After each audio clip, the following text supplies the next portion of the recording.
Blog Talk Radio. Well, here we go, ladies and gentlemen, across the airwaves. You usually find this show on Tuesdays. We've had to adjust it for the next couple of weeks on Wednesdays. Back to regular on Tuesdays, starting October 18th, 5 o'clock start. So now on Wednesdays, we're going a half an hour early at 7:30 on the East Coast, 4:30 Pacific. It's the American Sports History Podcast, hosted by a brother, a mentor, and a friend to me, Peter Ray. Yours truly, Mark Mancini, producing it in Los Angeles. 347-205-9631. It goes by quick. If you miss it, catch the archive version on blogtalkradio.com/Mancini Sports podcast platforms, wherever you subscribe to podcasts, powered now by Mancini Media. So without further ado, it's more of him, less of me. Let me lay down the red carpet, put the podium in its place, and hand off the mic. First of all, the regular three, Peter. How are you? How can people get a hold of you? And every 2 weeks, you and this guy are Tim McCarver and Steve Carlton, 60 feet, 6 inches apart. You bring it each and every Tuesday that you guys are on, and now you bring it in on Wednesdays. God bless you as I man the board, my friend. Hi, Mark. I'm doing well. I have a YouTube channel. I make history videos. The channel name is my name, Peter J. R-E-A. You're absolutely right. It's amazing, tonight's guest. This is for the sixth time. He played Major League Baseball from 1971 to 1981 with the Chicago Cubs, Oakland A's, LA Dodgers, and San Francisco Giants. He won 2 World Series titles in 1973 and 1974 with the Oakland A's, 395 career stolen bases, 2-time American League stolen base leader in 74 and 76, more than 1,000 hits. He was the first A's designated hitter. He won a National League title in 1978 with the Dodgers. He led the American League 3 times in total chances per game and twice in putouts, once in assists from the outfield on a double play. Welcome to the show, Mr. Bill North. Hey, Peter, how's your life? Oh, my life is fine. Yeah, what an amazing thing. Life. I'm sorry? I said your life. My I life. know you want fine. Okay. All right. My wife is fine. My life is good. This is just an incredible having the leadoff hitter and center fielder for the coolest team of all time, the Oakland A's from the early 1970s. Let's see. We have a comment. Dennis from Modesto, California. Bill North, who was the toughest pitcher you ever faced, and the guy you owned? In other words, the pitcher you could hit well. I would say we've had this discussion. It was Phil Niekro. He was the toughest pitcher I ever faced. Yeah. Yeah, because he had to tell me I got one hit off of him. I didn't think I got any. Okay. You had trouble with his knuckleball. The only thing I can tell you, the proof is in the pudding. Those 1,000-some hits I got, I didn't think I got any of them off of Phil Niekro. And it pretty much nails it down as far as the people that I had to choose from. That's pretty much unanimous. And who was the guy that you hit well, the best off of? I hit Steve Carlton well. Uh-huh. Well, that's saying something for sure. One guy hit really good was Rudy May. Ah, okay. Yeah, he did. Hey, man, he was scared of me. Mm-hmm. I didn't hit but 20 home runs, but my first one was off of him. Rudy May. Rudy May, he with the California Angels, and then he was over with the White Sox. Uh-huh.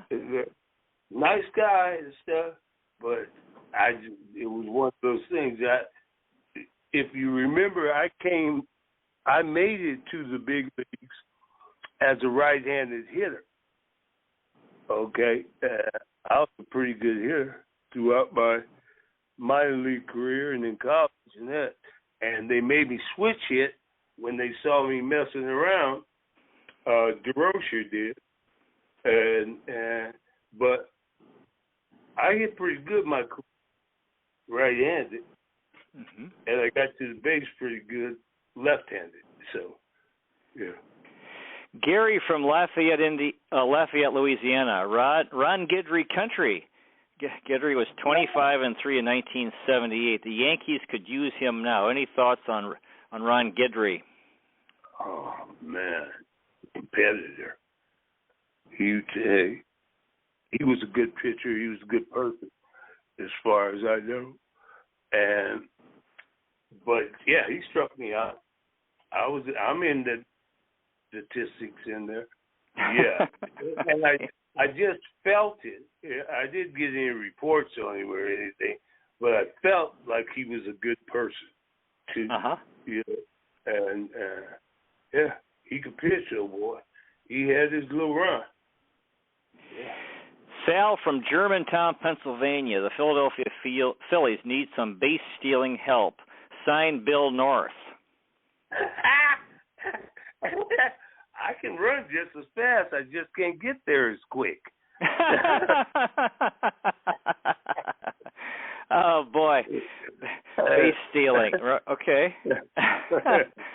Oh, man. Harold from Lincoln, Nebraska. The changes in baseball are getting worse and worse. Do you think Maury Wills should be in the Baseball Hall of Fame? Harold believes he does. What do you think about Maury Wills for the Hall of Fame? I think he should. Without even looking at his numbers, because he was in his time, he was a predominant force, and he was doing something, getting on base and stealing bases that dominated the league. And he went out there every day. Yeah, he's the guy who took on Ty Cobb and broke Ty Cobb's records. Yeah, 104, didn't he? Yep, something like and I think his career, single season and career stolen bases, I believe. With he's kind of overshadowed by Lou Brock and Ricky Henderson. Well, but Maury was over both of those guys, and the game evolved. They were talking about stealing 100 bases. When they started running, like in the mid 70s or late 70s, you had some guys that were killing 100 stolen bases. And I kind of looked at that and I said, 100. I got 75 one year, but I didn't run for the numbers. It was more of a strategic thing. My job was to get in scoring position, get to first base and get in scoring position without giving up an out. But Maury Wills was one of those guys that when he was on the base path, he commanded the game. Okay, you couldn't do anything with it. Did he give you any tips on stealing bases? No, but I had spoken to him a number of times, and his son went to school down there at Arizona State.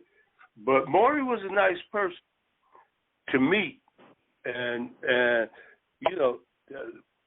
base stealers have a little club.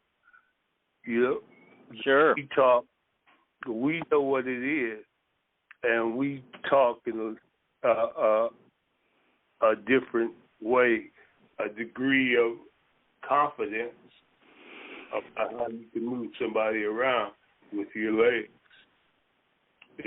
And Well, so now I'm interested in. We can go back, continue talking about your teammates. Do you have? We're almost done with the 1974 Oakland A's. We're in the bullpen. Do you have any memories of bullpen pitcher Glenn Abbott? Glenn started some games too, though. You know. Okay. Mhm. And matter of fact, he was a starting pitcher. Okay. But they used him out of the bullpen because we had pretty set rotation in Catfish Hunter and Vida Blue and Kenny Holtzman. They're all going to go out there over 30 times, and whoever the fourth was, but that situation, we never lost more than 4 games in a row for years because we had that rotation. But Glenn, I remember Glenn, sometimes I looked at him and I said, how is he getting all these guys out? But hey, man, but he would keep us in the game, and sometimes he would dominate them. Yeah. I was watching. He was Go ahead. about 6'5". Yeah. Oh, big dude. Yeah. I was watching the 1974 World Series highlights, and the thing, it's funny. I looks like the clincher was in Oakland, and at that time they still were allowing fans if you won the World Series at home, and they allowed the fans to storm the field. And so, do you remember when Raleigh Fingers got the last out? You were in center field. You remember that? And the fans coming on the field, and you remember that? I can't remember it step by step, but it was the kind of thing that there was pandemonium. Did that ever bother you of all these fans? It's just that you were they finally, when Chris Chambliss hit the home run in '76, I don't know when they stopped it, but they don't allow it anymore. And I know Chambliss looked scared, fighting for his life to get off the field. Where was he? He was in New York. Okay. And that's a good place to be scared. Okay. So you were scared on the field in '74 when they won the World Series. Yeah, hey man, it was wonderful. But some of them fans in New York, I saw him running around the bases. Hank Aaron had to deal with that too, because in his situation when he was rounding the bases after 7:15, he had got so much hate and death threats and all that, and now here are these people on the field. Right. And it was a hell of a deal, but yeah. Hey. Was there a parade for the A's in '74 when they won the World Series in Oakland? Of course. And do you remember that? I remember it vividly. And you want to talk about it? In '74, my mom, who was a baseball fan before I was even born, and the only thing she ever wanted to do when she was growing up from Shreveport, Louisiana, was go to the World Series. I figured since that's what she wanted to do, she rode in every parade I ever had with me. So the '70s, she rode with. Oh, that's cool. Okay. Yeah, and in the parade, Mom. Yeah, that was a pretty good day too. So so there you go. Yeah, that was the highlight of your career, right? Winning the World Series and the parade, 1974. That's what you go there for. Yeah, right. Yeah, it's funny. It's wonderful, and your mom got to ride. Well, that's wonderful. I know how much she means to you. When I was 10 years old, though, Peter, the Yankees and the Braves were playing in the World Series. That was Hank Aaron and Mickey Mantle. Right. Okay. 57, and 58. That time right there, I said, I'm sitting up 10 years old up in Seattle, Washington, where it rained, the greatest place in the world when the sun shines, but it's them other 275 days you got to worry about. And they used to show the World Series on TV in school. Mm-hmm. And I said, you know what? I want to do that. I want to play in the World Series. And you know what? God is good. And then to be able to share it with my mom was cool. And we even, before she passed, we even had a 40-year reunion of that. And she rode with me then, too. Yeah. A 4-year reunion of the 74 World Series? 40-year reunion. 40. Okay. Yeah. Oh, not 2014. Yeah. And they had a parade. Yeah. Oh, in Oakland. 2013 and 2014. Okay. Yeah, oh, isn't that wonderful? I didn't play in 73, but I was there. What's that? I just didn't play in 73, but I was there. Right. Yeah, you helped. Yeah, you were a major factor in them winning, even though you got hurt and couldn't play. That was Chris from Pensacola, Florida. Any favorites in this year's World Series? He likes the Tampa Bay Rays and the Atlanta Braves. Any thoughts, Bill, on this year? Oh yeah, you know what I'm getting ready to say, Peter. Houston Astros winning the World Series against whom? Oh, yeah. Who? I wasn't going to say Yankees, but Dodgers. Okay. Denise from San Francisco, any thoughts on helping my Giants get back to the winning ways? Everything happens in cycles, Denise. And their cycle is just a little out of sync right now. But they've got a good organization, and they got a lot of money, too. That ballpark revitalized, that and the Warriors ballpark revitalized downtown San Francisco, and it is amazing what the revenues are from that team. They can compete, but there's 30-some teams, and somebody got to lose, and they've had a pretty good run. Yeah, 3 in 5 years. Yeah, I was just thinking about that. Wow. But everybody, once you get it once, you keep wanting. It's like being a drug addict. You win a World Series and you want it again, like these Yankee fans who expect to win it every year and are miserable if they don't. And you know what? One of the hardest things in the world is to repeat. Because for you to get to be a world champion, there are so many things during that season that have to go right.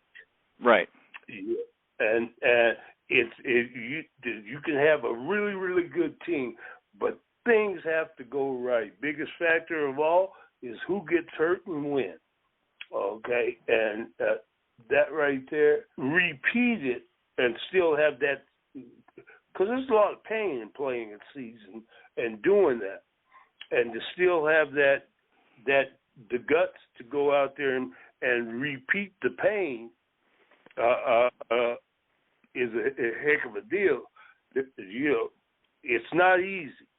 The World Series, World Championships are not, a lot of good things got to happen. Yeah. Gail from Clearwater, Florida. Hurricanes not going to stop me from listening to your show. Thanks a lot, Gail. That's very nice. I appreciate that. 1975 Oakland A's. Moving on. Do you have any memories of Tommy Harper? IW? That was his nickname. No, you know, I can't remember. I can picture him in an Oakland uniform, but that had to be right before I left. When was he there? According to my notes, 75 his first year. Hope I got that right. Yeah, but he was. I knew him when he was over there in Boston, and he stole my other stolen base title. I was sitting and watching the last when I got hurt from then on, and he was catching me, and I was watching my league go down damn near every day. In 73. Yeah. Okay. Because I didn't get to finish off my season. I finished second in stolen bases, walks, and run score. I'm not sure, but I lost all of those things by one. So you were leading, and then you got hurt and couldn't play, and then these guys passed you. Tommy Harper. Yeah, okay. My foot elevated and all of that, and just watching it crumble day by day. Yeah, that was tragic.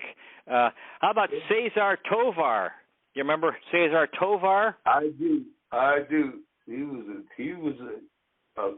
was one of the 25, and he definitely contributed, and it was a nice match.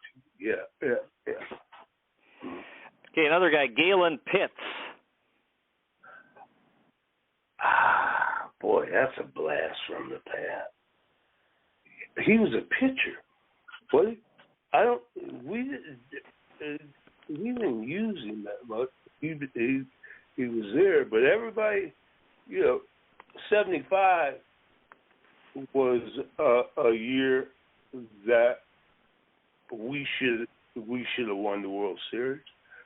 But Boston played 81 games in their park, and we had to go up in there, and we started 2 left-handers, and only one left-hander had won. Out of the 81 games they played there, only one left-hander had beat them in Fenway Park, and the guy's name was Rick Waits, and we started 2. For Cleveland. Okay. Yeah, Cleveland. There you go. Yeah, you guys missed Catfish Hunter in 75. Yeah, he left, didn't he? He was gone. He was with the Yankees. I remember you got Phil Garner. No disrespect to Dick Green, but I thought, wow, the A's finally got a great second baseman, but Garner's timing wasn't very good because you guys, your dynasty was over. Yeah. If we'd have held things intact, we could have won more World Series. But Phil Garner, you got to understand the impact of Dick Green. Right. Dick Green, I talked to you about him before. He couldn't run. He couldn't throw. He couldn't hit. But he could win. And so many times I was in the on-deck circle because he batted ninth and I lit off and saw him get big hits. Garner was a good player. Scrap iron, they call it. Good and great personality, and he had a heart big as all outdoors. But there was something about Dick Green who was just he was a kind man. He was funny, and I mean, if you watch him sometimes, it's because he had a disc removed or something, and he would just his back would catch on him, and he couldn't run, couldn't throw, but he made the play. He was truly a hell of a ball player. Well, I'm glad you say that. I've heard that description of him, and of course you can confirm it through direct experience. And it's nice that you're defending Dick Green, because I certainly wouldn't want to. Yeah, because anyway, he was part of that amazing team. Dick Green got 3 World Series rings. Yeah, right. I wouldn't need to defend him. I mean, from knuckleheads like me who disrespect him. Come on, man. And you know what? They ran him out there every day. Yeah. How about Billy Grabarkowitz from the 75 A's. You remember him? Billy Grabarkowitz? What a name. I know Billy, and I cannot remember him being in an Oakland A's uniform one iota. I don't know. Oh, okay. Yeah, but he was a Dodger. Yeah, I don't know what's going on here. He came up through the Dodgers organization. And he had a couple of good years. Oh, he was a DH with the A's in 75. He had 29 at bats. Oh no, maybe he was a pinch runner. Maybe he had 29 games, yeah, but I guess he didn't. We had pinch runners. It says he's DH 29 games, 29 or age 29. Oh, he was only in 6 games. Okay, well that's not that much. Okay, how about Dick Bosman? Dick Bosman. You remember Dick Bosman? Yeah, I do. He's a good dude. Yeah, and he was funny. But he pitched. He was like the fourth starter. Yep.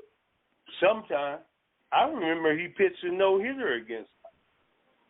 Yeah, that's right. And he was in Cleveland, wasn't it? Yeah, it was in Cleveland. I was going to a Boy Scout thing in New Mexico and listening on the transistor radio. My radio went out after 3 innings. I knew he had a no-hitter, but I didn't find out till about 10 days later that he got. And I remember I had a newspaper out and went an afternoon paper, and the sports headline was Indians trade Dick Bosman. No, wait a minute. I'm thinking I'm jumping ahead here. But anyway, Bosman went to the A's, and he had he threw the no-hitter, and he was in your rotation and there, right? Who was the last out of his no-hitter? What's that? Guess who was the last out? Oh, you were. His no-hitter. Yeah. You were. What do you remember? What you did? Did you put the ball in play? A ground ball. Ground ball. A ground infield. Threw me out. Okay. And there were a couple of those. 3 times in my career that happened. I was the last out. It was Jim Bibby, Jerry Royce, and Dick Bosman. In no-hitters? Yeah. Okay. And I was the only one that went 0 for 4. Okay, because you're the leadoff hitter. Everybody else was 0 for 3. Yeah. Okay. Right. Yeah, they got Aaron Judge batting leadoff to get extra at bats now, trying to get. Oh, man. Yeah, I remember. Yeah, kind of pissed me off. And Bosman was 11-4 in 75, so he was pretty good year there for. Well, he started with Cleveland, I think, but. Yeah, he did. I remember that. You guys had another guy over there too, Dick Tidrow. Yeah. Okay. Yeah, I liked him though, but those were the sinker ball guys. But yeah, I remember Bosman's no-hitter.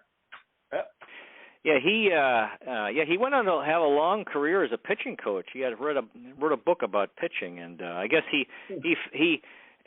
experienced what a lot of guys did with these knucklehead coaches who were very negative, and so he was real positive with guys, and I think has done real well as a pitching coach. Yeah, you know what? He wasn't, as far as his physical prowess and all that, he wasn't a dominant pitcher. He worked very hard to get you out. But right. You know what? He's a smart pitcher.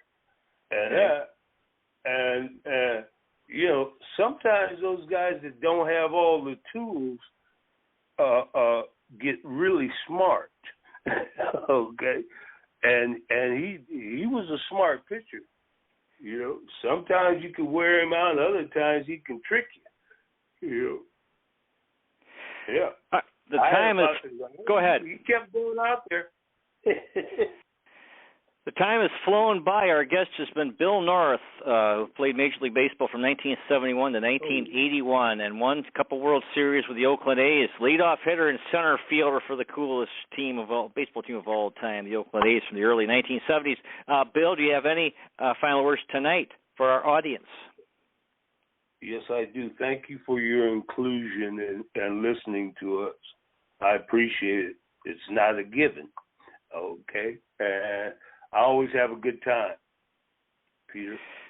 Yeah, I do too. What a gift. What a wonderful gift having you on. I think it's every time, I can't believe 6 times, to be connected to that team, which I thought, they're still my favorite team of all time. And they're not. I'm a Cleveland fan, but you guys were amazing. So I'm a historian. I want to promote you guys and promote that team. People need to know about the Oakland A's from the early 70s. And in here we've got the center fielder and leadoff hitter, who had a high on-base percentage and ran down a lot of fly balls and threw out a lot of guys and stole a lot of bases and scored a lot of runs on such an amazing, most entertaining team of all time. Hey, Peter, and the good part about all that stuff, I know where the bodies are buried. Okay. Well, we're going to have to leave it at that. Wonderful having you on the show again, Mr. Bill North. Next week we're going to have Keith Dorney, who played in the NFL with the Detroit Lions from 1979 to 1987, and is the author of the book Black and Honolulu Blue in the Trenches of the NFL. Came out in 2003. We got to reschedule him for Wednesday, 7:30 Eastern time. I'll contact him. Hopefully he can make that change. We just got where we have to change the time. Dear listener, of course we'll have Bill North back in 2 weeks. Dear listener, may the road rise to meet you. May the wind be at your back. May the sun shine warm upon your face and rains fall soft upon your fields. And until we meet again, may God hold you in the palm of his hand. Good night, everybody. Thanks again, Mr. Bill North.